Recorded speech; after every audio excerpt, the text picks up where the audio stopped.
Hello, नमस्कार दोस्तों, स्वागत आप सभी का स्टारविल के ऑनलाइन प्लेटफॉर्म पर। तो जैसा कि आप लोग जानते हैं, हमने बायोलॉजी की क्लास स्टार्ट कर रखी थी और बायोलॉजी में हम डाइजेस्टिव सिस्टम को पढ़ रहे थे। तो डाइजेस्टिव सिस्टम में हमने जीव मुख में जो जो हमारे पार्ट पार्टिसिपेट करते हैं उन सभी के बारे में हमने डिटेल से पढ़ लिया था।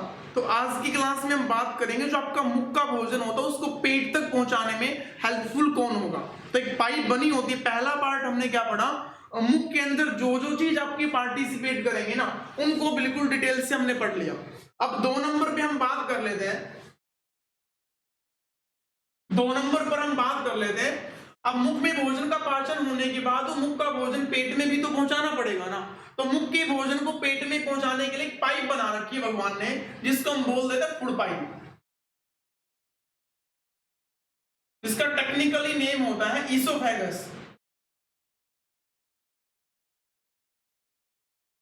ईसोफेगस होता है, हिंदी में उसे हम बोल देते हैं भोजन नली।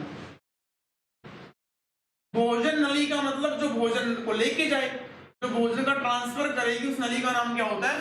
भोजन नली होता है। फूड पाइप की बात करें, ईसोफेगस की बात करें या भोजन नली की बात करें। अब चीजों को समझते हैं। अब देखो, भोजन नली के बारे में पढ़ने से पहले कोई पता होना चाहिए मुख के अंदर भोजन का पाचन तो हो गया था। अब उस मुख के भोजन को भोजन नली के थ्रू कहां पे भेजना पड़ेगा? पेट में भेजना पड़ेगा। अब पेट में आपका भोजन पहुंचेगा कैसे, समझो एक बार। देखो, आपके गले से 2 पाइपें होकर निकलती हैं।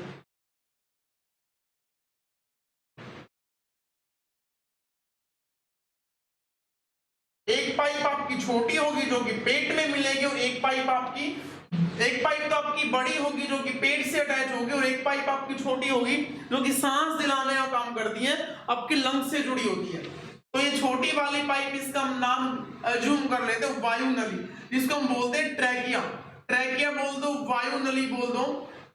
और दूसरी जो हमारी पाइप होती है उसका नाम होता है भोजन नली, उसको फूड पाइप बोलते हैं, इसोफेगस बोलते हैं। चीजों को ध्यान से समझने की कोशिश करना। चैनल के ऊपर नए हो तो मेरे भाई सब्सक्राइब कर लेना, चैनल को लाइक कर देना, कमेंट कर दी, वीडियो पसंद आई तो मेरे भाई। देखो, ये तो आपके गले के अंदर आपकी फूड पाइप है, जो यहाँ पे आपका थ्रोट गला स्टार्ट होता है और यहाँ पे आपका पेट शुरू हो गया।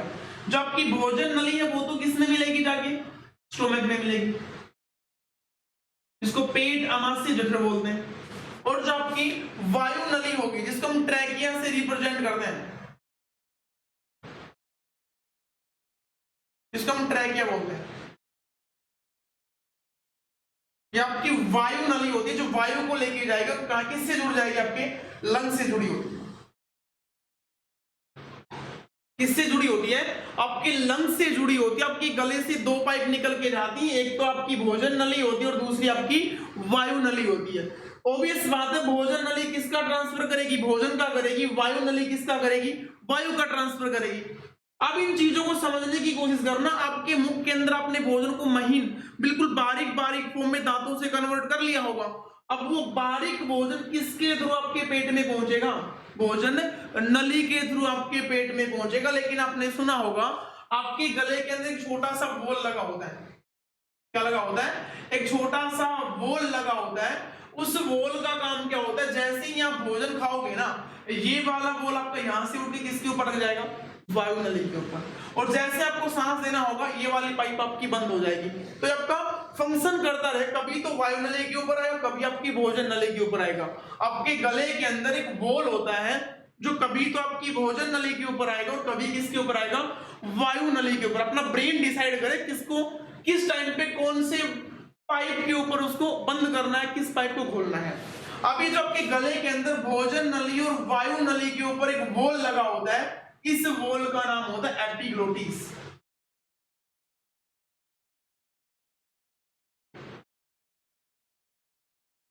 एपिग्लोटिस एक बोल होता है।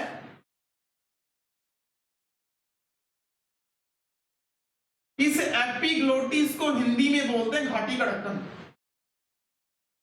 क्या बोलते हैं? घाटी का ढक्कन बोलते हैं। चीजों को ध्यान से समझने की कोशिश करना मेरे भाई।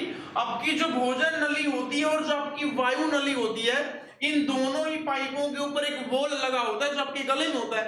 अब इस वॉल का नाम होता है एपिग्लोटिस वॉल, हिंदी में बोलते हैं घाटी का ढक्कन। अब इस वॉल का काम क्या होता है, कभी तो आपकी फूड पाइप के ऊपर लगेगा और कभी आपकी विंड पाइप के ऊपर लगेगा, ट्रैकिया के ऊपर लगेगा।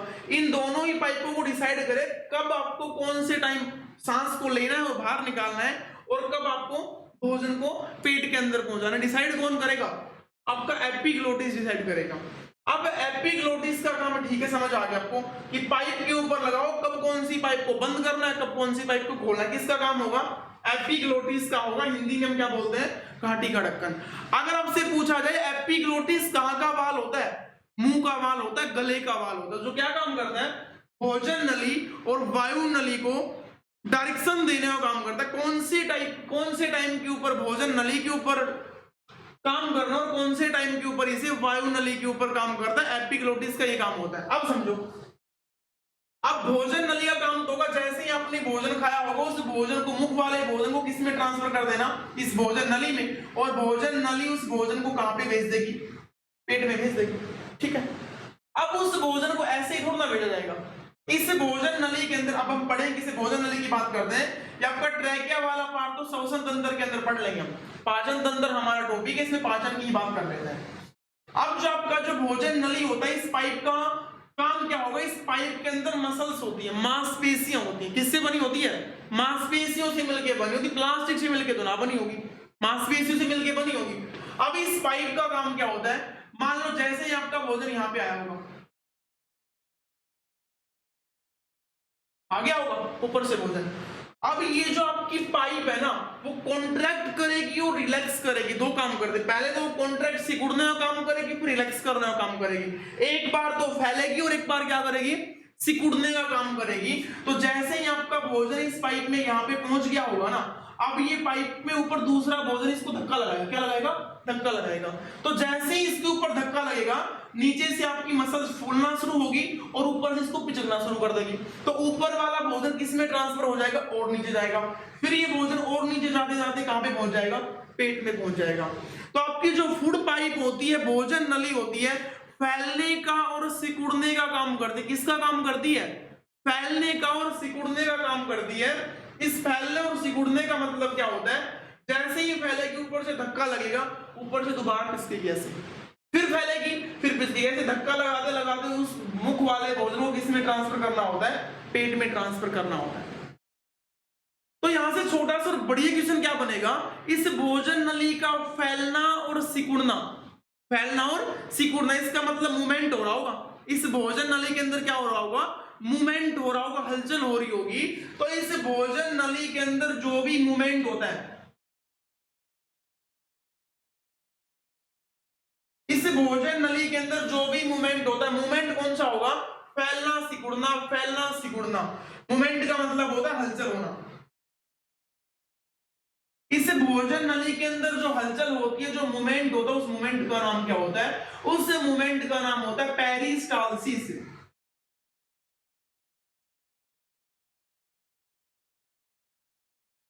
Peristalsis movement.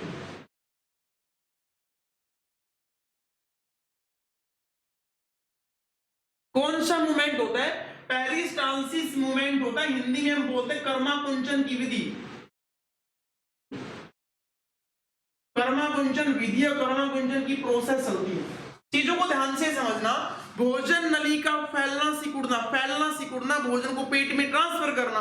अब ये नली यदि भोजन को पेट में ट्रांसफर करेगी तो मूवमेंट भी तो करेगी ना, भोजन नली आपकी फैलेगी, उसकी मसल फिर सिकुड़ेंगी, फिर फैलेंगी, फिर सिकुड़ेंगी।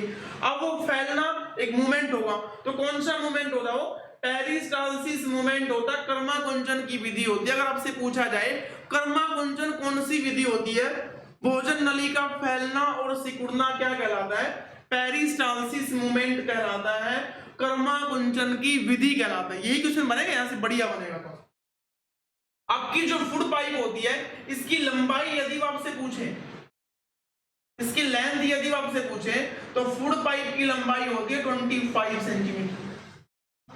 कितनी होती है, 25 सेंटीमीटर होती है, 25 सेंटीमीटर होती है। भोजन नली की बात कर ले, भोजन नली और वायु नली के ऊपर एक वॉल होता है। समझो कौन कौन से क्वेश्चन बनेंगे, आसान आसान से बनते, इसमें एक दो कभी कभार बन जाए तो। भोजन नली के ऊपर और वायु नली के ऊपर एक एक वॉल होगा जो डिसाइड करे कब कौन सी पाइप को बंद करना और कब कौन सी पाइप को खोलना है। वॉल का नाम क्या होगा? एपिग्लोटिस, हिंदी में क्या बोलते हैं? गाठी का ढक्कन। फूड पाइप के अंदर भोजन को, मुख के भोजन को पेट में भेजना पड़ेगा।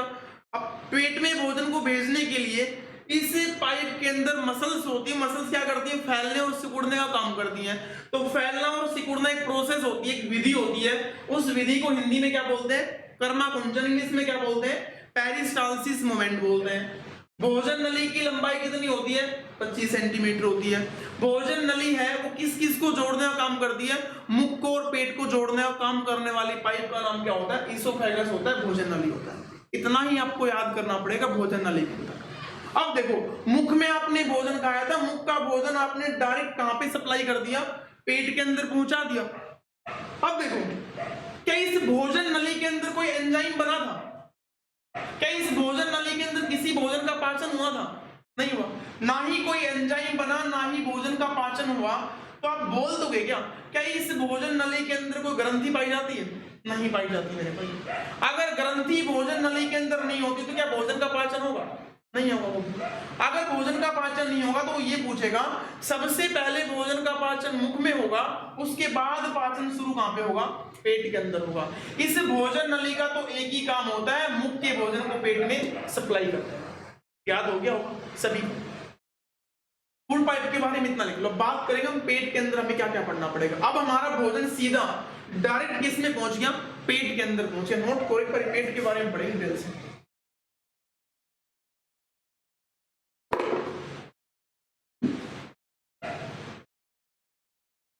सभी को समझ आ गया वो उम्मीद करता हूं। आसान सी बातें समझा रहा हूं आपको।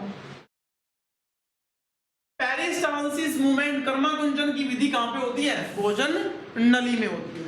अब समझो 3 नंबर पे भोजन हमारा सीधा किस में पहुंच गया होगा? स्टोमक में पहुंच गया होगा। स्टोमक को बोलते हैं पेट, इसी को बोलते हैं अमाशय, इसी को बोलते हैं जठर।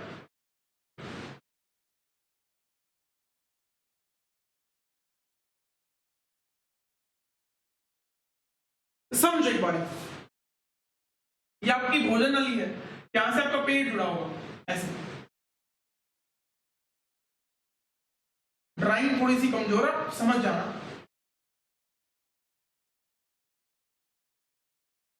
देखो, ये आपका पेट है, अमाशय की बात करें। भोजन नली से सीधा भोजन किस में ट्रांसफर हो जाएगा? पेट में ट्रांसफर हो जाएगा। अब पेट के अंदर यदि भोजन आपका पहुंच गया ना, वो पेट के अंदर भोजन आपका 1 से 1.5 घंटे ऐसे ही पड़ा रहेगा मेरे भाई। समझने की कोशिश करना। मुख का भोजन सीधा पेट में तो ट्रांसफर हो गया, लेकिन पेट में भोजन आपका 1 से 1.5 घंटे ऐसे ही गलता सड़ता रहेगा। पेट के अंदर भोजन 1 से 1.5 घंटे ऐसे ही पड़ा रहेगा। उसके बाद जो हमारा ब्रेन है वो सिग्नल ट्रांसफर करेगा किसके पास? पेट के पास। समझने की कोशिश करना। पेट के अंदर 1 से 1.5 घंटे भोजन ऐसे ही पड़ा रहेगा, कुछ काम नहीं करेगा वो। 1 से 1.5 घंटे तक कुछ भी काम नहीं करेगा। फिर हमारा जो ब्रेन है, हमारा दिमाग है, वो किसको सिग्नल ट्रांसफर करेगा? पेट को सिग्नल ट्रांसफर करेगा कि मेरे भाई भोजन पहुंच गया, उसका डाइजेशन, पाचन करवाना शुरू कर दो। तो पेट के अंदर जो भोजन होता है उसका पाचन कितने समय बाद होता है? 1 से 1.5 घंटे बाद। और पेट के अंदर भोजन पड़ा कितने समय तक रहेगा? 4 से 4.5 घंटे तक पेट के अंदर भोजन स्टोर रहेगा। लेकिन पाचन 1 से 1.5 घंटे के बाद होता है। अब समझो, अगर आपसे पूछा जाए पेट के टोटल कितने भाग होते हैं? पेट 3 भागों में बटा होता है। पेट का ये वाला भाग होता है, यहां वाला भाग होता है, उसे हम बोलते हैं कार्डिया।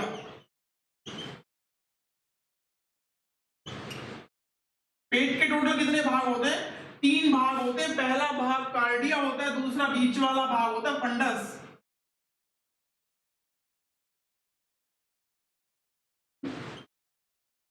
पहला कार्डिया, दूसरा फंडस, और जो तीसरा पार्ट होता है उसका नाम होता है पाइलोरिक।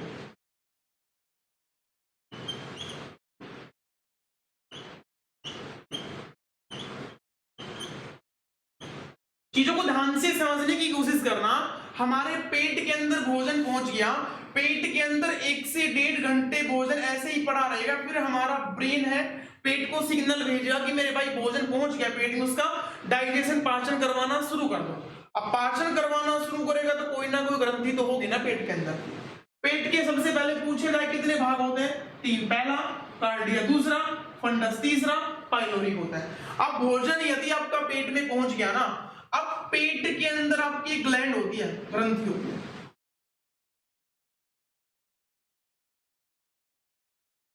पेट के अंदर आपकी ग्रंथि होती है, जिसको हम ग्लैंड बोलते हैं। अब पेट के अंदर पूछा जाए कौन सी ग्रंथि होती है, तो आपका जवाब होगा गैस्ट्रिक ग्लैंड। कौन सी ग्लैंड होती है? गैस्ट्रिक ग्लैंड होती है, जिसको हिंदी में क्या बोलते हैं? जठर ग्रंथि बोलते हैं। सुना होगा आपने। पहली ग्रंथि आपने लारीय ग्रंथि पढ़ ली, जो लार बनाने का काम करती है, और दूसरी ग्रंथि कौन सी होती है? गैस्ट्रिक ग्लैंड होती है। जठर ग्रंथि होती है, जो कहां पे पाई जाती है? स्टोमक के अंदर प्रेजेंट होती है, पेट के अंदर पाई जाती है। छोटे छोटे पॉइंट आप लिखते जाना सारे के सारे, पेन और पेपर को साथ में रखना। पेट की बात कर ले, पेट के अंदर 1 से 1.5 घंटे भोजन ऐसे ही पड़ा रहेगा, उसके बाद भोजन का पाचन शुरू होगा। पेट के टोटल कितने भाग होते हैं? 3 भाग होते हैं, कार्डिया, फंडस, पाइलोरिक। क्या पेट के अंदर भोजन का पाचन होता है? बिल्कुल पाचन होता है। तो पेट के अंदर भोजन का पाचन होता है, ग्रंथि भी होगी, बिल्कुल होती है। कौन सी ग्रंथि होती है? गैस्ट्रिक ग्लैंड होती है, जठर ग्रंथि होती है। अब आपकी पेट के अंदर यदि जठर ग्रंथि होती है, तो जठर ग्रंथि काम भी तो करेगी ना, बिल्कुल काम करेगी। तो इस जठर ग्रंथि का काम क्या होता है? आपकी जो जठर ग्रंथि होती है वो एक रस बनाती है। कौन सा रस बनाती है? जठर रस बनाती है। जठर ग्रंथि होती है वो क्या बना देगी? जठर रस बना देगी, गैस्ट्रिक जूस बना देगी।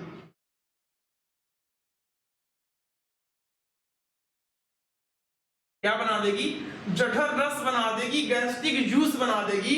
तो इस गैस्ट्रिक जूस के अंदर कितनी चीजें होती हैं? इस गैस्ट्रिक जूस के अंदर 3 चीजें आपको मिलेंगी। पहला तो आपका बनता है HCl, दूसरा आपके गैस्ट्रिक जूस के अंदर होता है वाटर,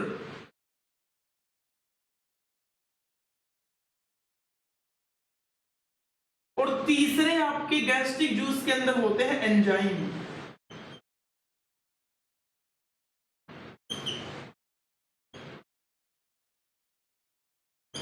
क्या होते हैं?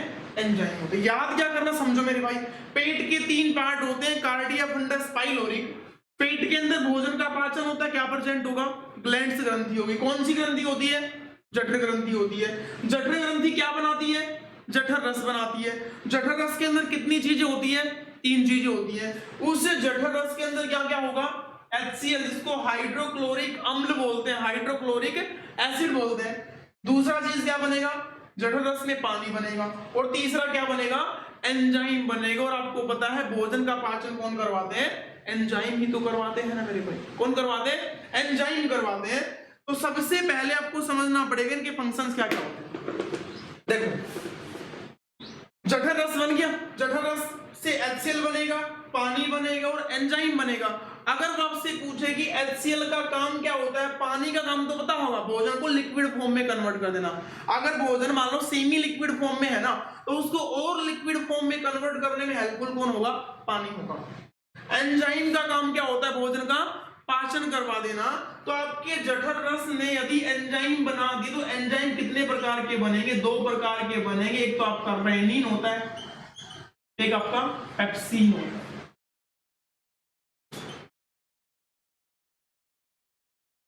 एक आपका रेनिन होगा, दूसरा आपका पेप्सिन होगा। चीजों को कन्वर्ट करना मेरे भाई, समझने की कोशिश करना, साथ में चीजों को कन्वर्ट करने की कोशिश करना और चीजों को समझने की कोशिश करना। एक एक चीज को स्टेप बाय स्टेप पढ़ोगे तो बढ़िया समझ में आएगा। जठर रस 3 चीजें बनाएगा, HCl, वाटर, एंजाइम। एंजाइम कितने बनते हैं पेट में? 2, रेनिन, पेप्सिन बनेगा। समझ आ गया होगा। पानी का काम क्या होता है? भोजन का पानी का काम क्या होता है? भोजन को लिक्विड फॉर्म में कन्वर्ट करना। एंजाइम्स का काम क्या होता है? भोजन का पाचन करवा देना। फिर इस HCl का काम क्या होगा? HCl कभी भोजन का पाचन करवाता है क्या? नहीं करवाता मेरे भाई। HCl यदि भोजन का पाचन नहीं करवाता, तो HCl मेरे भाई 3 काम करवा देगा। पहला काम तो क्या करवा देगा? HCl के 3 काम होंगे। पहला तो करेगा माइक्रोब्स को किल्स करेगा। HCl जो होता है वो हानिकारक जीवाणुओं को मारने का काम करेगा। हानिकारक जीवाणु मारना। हानिकारक जीवाणुओं को मारने का काम किसका होता है? HCl का होता है। दूसरा इसका काम क्या होता है? इस HCl का दूसरा काम होता है एसिडिटी पैदा करना। क्या पैदा करना? एसिडिटी करना, इसको अम्लता बोलते हैं। और तीसरा काम क्या होता है इस HCl का? एंजाइम को एक्टिवेट करना है। यहाँ पे विजिबल नहीं है, इसको नंबर 3 वाली बात को ऊपर रिप्रेजेंट करते हैं। इस HCl का तीसरा काम क्या होता है? एंजाइम को सक्रिय करना, एंजाइम को एक्टिवेट करना।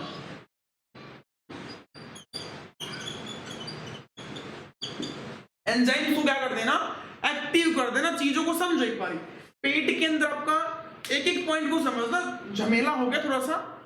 पेट के अंदर आपकी ग्रंथि होती है, ग्रंथि का नाम क्या होता है? जठर ग्रंथि। जठर ग्रंथि क्या बना देगी? जठर रस बना देगी।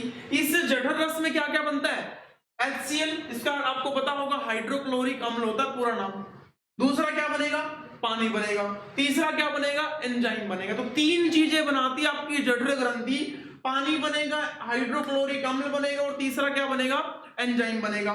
एंजाइम कौन कौन से बनेंगे? 2 बनेंगे पेट में। कौन कौन से? एक आपका रेनिन होता है, दूसरा आपका पेप्सिन होता है। किस किस का पाचन करवाएंगे? 2 मिनट में चर्चा करेंगे। अब पानी का काम क्या होता है? भोजन को लिक्विड फॉर्म में कन्वर्ट करना। HCl का काम क्या होता है? HCl के 3 काम होते हैं। पहला काम तो जैसे कोई भी हानिकारक बैक्टीरिया आपकी बॉडी में पहुंच गया, पेट में पहुंच गया, मान लो भोजन के थ्रू, तो उस भोजन को वहीं पे नष्ट करने का काम करेगा। HCl तेजाब होता है मेरे भाई, तेजाब होता है। ये भोजन को वहीं पे, भोजन के अंदर कोई भी बैक्टीरिया आया होगा, उस बैक्टीरिया को पेट में ही मारने की कोशिश करता है। कौन? तेजाब। तो मेरे भाई इंसान को मार दे, ये तो जीवाणु छोटा सा हानिकारक जीवाणु को मारेगा। पहले मुख में मारने का काम कौन करेगा? लाइसोसोम करेगा। यदि लाइसोसोम का भी काबू ना चलेगा ना, तो कौन मारेगा? पेट में से HCl मार देगा। अगर HCl का भी काबू ना चला तो मेरे भाई टैबलेट्स खानी पड़ेंगी इन सभी को एक्टिवेट करने के लिए। दूसरा काम क्या होता है? यदि आपने ज्यादा खाना खा लिया तो एसिडिटी पैदा कर देगा। तीसरा काम क्या होता है? एंजाइम्स को एक्टिवेट करना। तीसरा काम क्या होता है? एंजाइम्स को एक्टिवेट करना। एंजाइम्स को एक्टिवेट कैसे करेगा वो समझो। पहली बात समझ आ गई होगी, दूसरी भी समझ आ गई, तीसरी बात समझो, एंजाइम्स को एक्टिवेट आपका HCl करेगा कैसे? एंजाइम कौन कौन से बनते हैं? रेनिन बनेगा और दूसरा कौन बनेगा? पेप्सिन बनेगा। इस रेनिन को और पेप्सिन को काम करने के लिए कौन बोलता है? HCl बोलेगा। कौन बोलेगा? HCl बोलेगा। रेनिन और पेप्सिन आपके ऐसे पेट के अंदर रखे हैं, कोई काम का नहीं है, ऐसे रखे। वो उनकी एंजाइम बना नहीं पा रहे। रेनिन है वो डीएक्टिवेट फॉर्म में है और पेप्सिन भी आपका डीएक्टिवेट फॉर्म में है। इनको एक्टिवेट, इनको चार्ज करने के लिए कौन सिग्नल भेजेगा? HCl भेजेगा। कौन भेजेगा? HCl है वो रेनिन को और पेप्सिन को एक्टिवेट करेगा।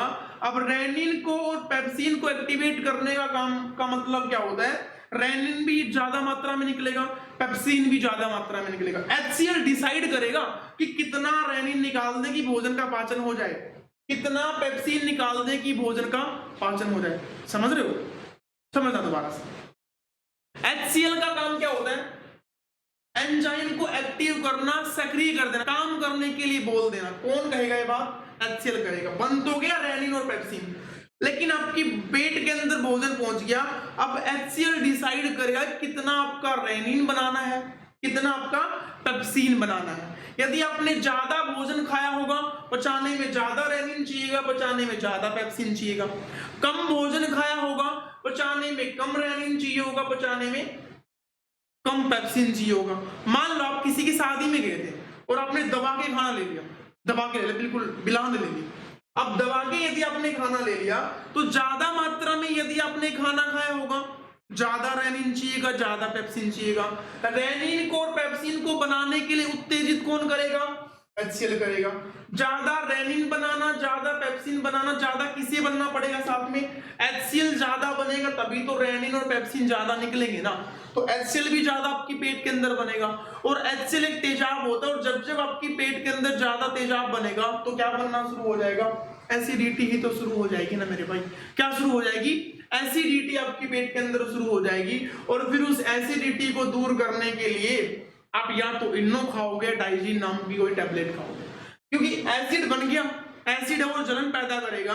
और जलन को दूर करने के लिए उसमें हम बेस डाल देंगे, क्षार डाल देंगे, और एसिड और बेस केमिस्ट्री में पढ़ा होगा, एसिड और बेस मिलकर क्या बना देंगे, सोल्ट बना देंगे, लवण बना देंगे, और आपकी एसिडिटी क्या हो जाएगी, दूर हो जाएगी। समझ गए होगे ना। HCl का पहला काम होगा हानिकारक जीवाणुओं को मारना, दूसरा काम एसिडिटी पैदा करना। एसिडिटी पैदा कब होगी, जब ज्यादा HCl बनेगा। ज्यादा क्यों बनेगा, आपने ज्यादा खाना खाया होगा, ज्यादा पाचन करवाना पड़ेगा, तो ज्यादा रेनिन निकालना पड़ेगा, ज्यादा पेप्सिन निकालना पड़ेगा। ये निकालता कौन है, HCl निकालता है। उत्तेजित करे, काम करने के लिए बोलेगा, HCl निकालेगा। अब ज्यादा रेनिन निकालना, ज्यादा पेप्सिन निकालना, तो HCl को भी तो ज्यादा बनना पड़ेगा ना, तभी तो उनको ज्यादा अमाउंट में दे पाएगा। ठीक है, अब ज्यादा HCl बन गया, पेट में तेजाब बढ़ गया, तेजाब बढ़ने का मतलब अम्ल बढ़ गया, और जब जब आपकी बॉडी के अंदर एसिड बढ़ेगा, अब वो क्या हो जाएगी, एसिडिटी हो जाएगी। ठीक है, तो इसका काम हो गया एसिडिटी करना, और दूसरा काम क्या हो गया, एंजाइम को एक्टिवेट कर देना। समझ आ गया होगा, उम्मीद करता हूं इतनी बात आपको समझ आ गई होगी। एक बार सारा का सारा आप नोट कर लो अपनी नोटबुक में। बिल्कुल बढ़िया लेवल की साइंस पढ़ रहे हैं यहाँ पे, आराम आराम से सारी की सारी चीजें आपकी क्लियर हो जाएंगी। अब हम बात करेंगे किस रेनिन का काम क्या होगा, पेप्सिन का काम बन तो गया, इनका काम क्या होगा, देखते हैं एक बार।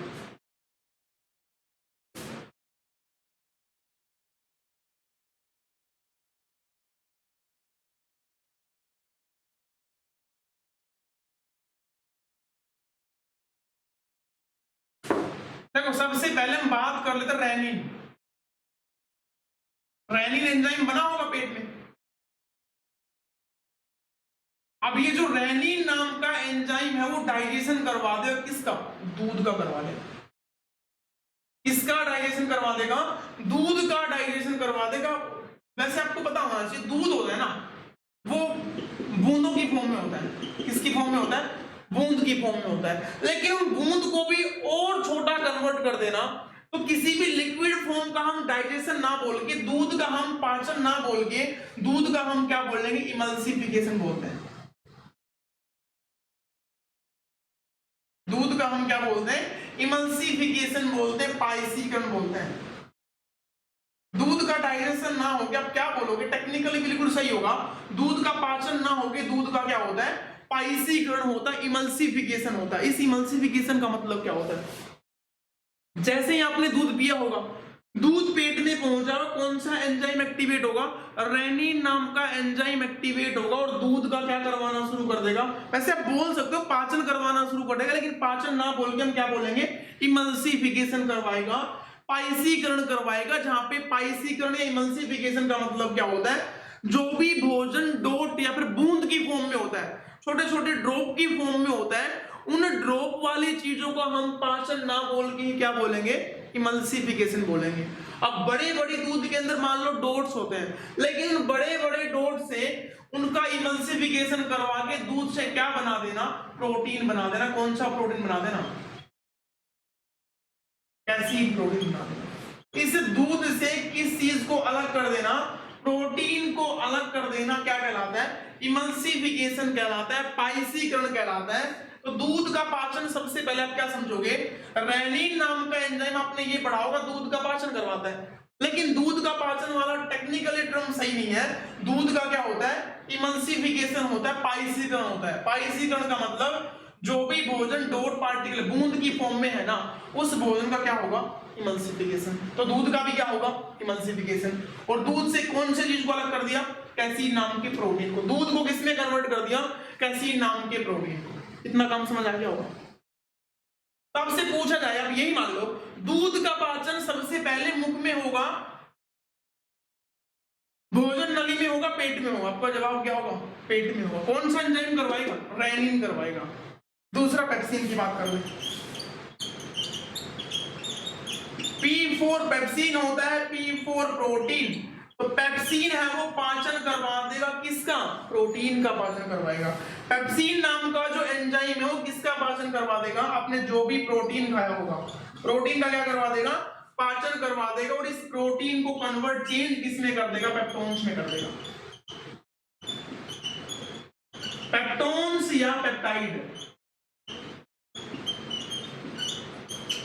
किसमें कर देगा, पेप्टोन्स या पेप्टाइड्स में कन्वर्ट कर देगा।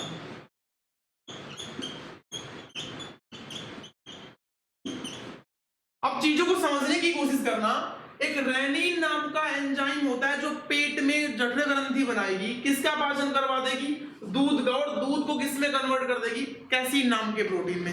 जैसे ही आप भोजन में प्रोटीन खाते होगे ना तो पेट में एक एंजाइम बनता है पेप्सिन नाम का एंजाइम।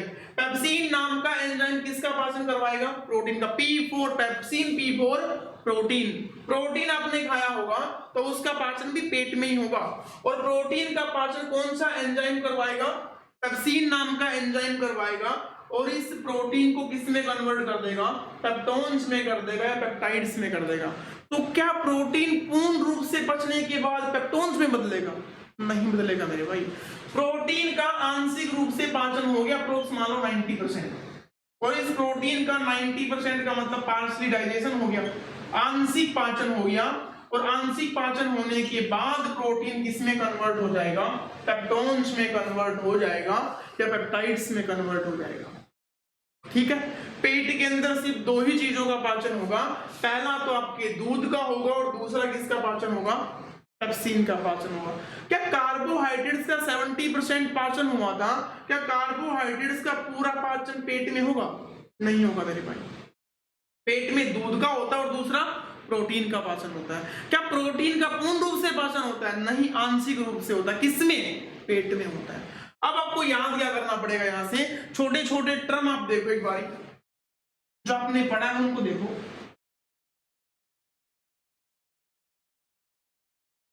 देखो, जैसे ही आपने दूध पिया होगा, दूध आपके पेट में पहुंचा होगा, जैसे ही आपने दूध पिया होगा, दूध आपके पेट में पहुंचा और कौन सा एंजाइम बना होगा, रेनिन नाम का एंजाइम बना होगा पेट में। कौन सा एंजाइम, रेनिन नाम का एंजाइम बना होगा, और दूध का क्या करवा देगा, इमल्सिफिकेशन करवा देगा, और दूध को किसमें कन्वर्ट कर देगा, कैसीन नाम के प्रोटीन में। किसमें कन्वर्ट कर देगा, कैसीन नाम के प्रोटीन में। तो दूध का पाचन ना बोल के अब क्या बोलोगे, इमल्सिफिकेशन बोलोगे, पाइसीकरण बोलोगे।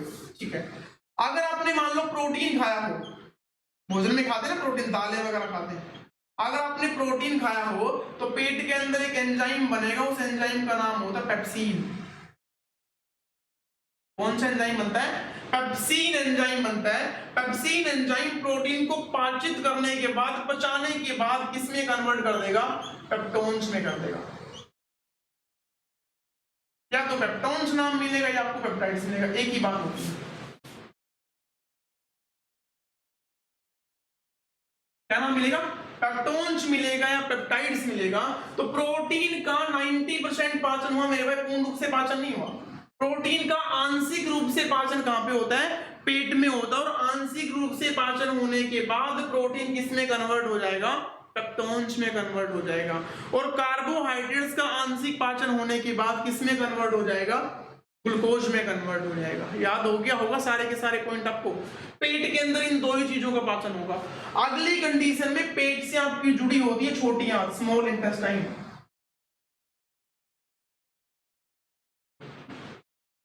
तो आज की क्लास में हमने कंप्लीट कर लिया, पेट के बारे में पढ़ लिया कंप्लीट, और दूसरा हमने फूड पाइप, भोजन नली के बारे में पढ़ लिया। भोजन नली और पेट के बारे में आपको इतना ही पढ़ना था। देखो, अगर पूछ लेना आपके मुख के, जैसे ही आपने डिश से खाना उठा के, अपनी थाली से खाना उठा के मुख में उसको पचाया होगा, मुख में उसको दांतों से तोड़ा होगा, तो मुख के अंदर जैसे ही खाना पहुंचा होगा उसका नाम बन जाता है साइंस में। अगर पूछे मुख की भोजन को क्या बोलते हैं, मुख के भोजन का नाम बता दो, तो आपका जवाब होगा बोलस बोलते हैं। क्या बोलते हैं, बोलस। वो ये पूछेगा बोलस कहाँ का भोजन होता, आपका जवाब क्या होगा, मुख का भोजन होता है। पेट में भोजन पहुंच गया तो पेट के भोजन का भी नाम बन गया।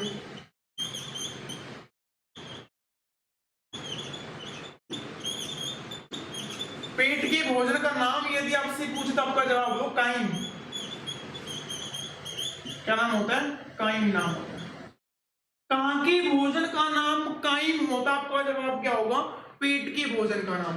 कहाँ के भोजन को हम बोलस बोलते हैं, आपका जवाब क्या होगा, मुख के भोजन को हम बोलस बोलते हैं। पेट के अंदर क्या वसा का पाचन होगा, नहीं होगा। पेट के अंदर क्या कार्बोहाइड्रेट्स का पाचन होगा, नहीं होगा।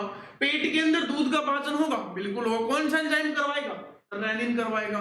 पेट के अंदर प्रोटीन का पाचन होगा, बिल्कुल होगा। कौन सा एंजाइम, पेप्सिन करवाएगा। कितने परसेंट, 90%। प्रोटीन को किस में चेंज करेगा, पेप्टोन्स में या पेप्टाइड्स में करेगा। पेट के अंदर यही आपका काम होता है पाचन का। इसके अलावा जो भी आपके भोजन का पाचन होगा उसको हम डिटेल से कवर करते हुए जा रहे हैं। तो कल की क्लास में हम शुरुआत करेंगे स्मॉल इंटेस्टाइन की, उसके बाद में हम लार्ज इंटेस्टाइन को पढ़ेंगे, उसके बाद आपका 2 से 3 क्लास के अंदर पाचन तंत्र आपका फिनिश हो जाएगा मेरे भाई। ठीक है, तो सारे के सारे क्वेश्चन आप समझने की कोशिश करना, बनाना, याद करना इनको, फिर भी कोई दिक्कत हो तो मेरे भाई पूछ लेना। वैसे दिक्कत कोई बची है नहीं आपकी, सारे के सारे पॉइंट मैंने लेने की कोशिश की है इसमें। ठीक है, तो आज की क्लास में इतना ही करते हैं, बाकी करते हैं नेक्स्ट क्लास में। तब तक के लिए आप वीडियो को लाइक करना, कमेंट करना, शेयर करना, और चैनल के ऊपर नए हो तो सब्सक्राइब कर देना मेरे भाई। ठीक है, थैंक यू, बाकी करते हैं नेक्स्ट क्लास।